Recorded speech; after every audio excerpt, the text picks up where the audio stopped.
Au fait, il y a quelque chose qui se passe aujourd'hui dans notre culture africaine, dans nos églises, dans nos familles, mais qu'on n'en parle pas beaucoup. Au fait, ce sera le message même des derniers temps, qu'on doit sensibiliser beaucoup les gens là-dessus. C'est le message sur la jalousie. Au fait, j'ai constaté, en tant qu'être humain vivant dans ce siècle, ce qui est à la base des chutes de plusieurs personnes, ce qui est à la base des conflits dans nos cultures africaines et même dans nos sociétés aujourd'hui, même dans nos assemblées, c'est la jalousie. Il est écrit dans le livre de Proverbes 6, à partir du verset 34, que la jalousie met un homme en fureur et le jour de la vengeance, il est sans pitié.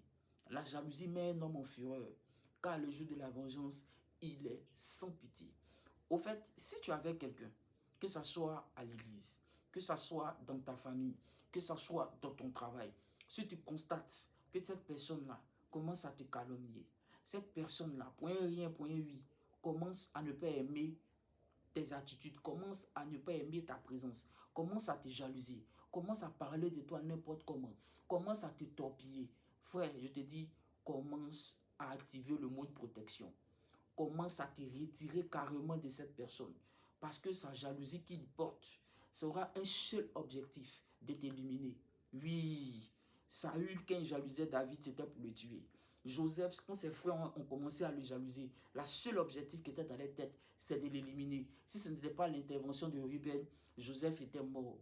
Oui, Jésus, les sacrificateurs, les scribes, qui l'enviaient, qui le jalousaient, le seul motif qui était dans leur tête, c'est de l'éliminer.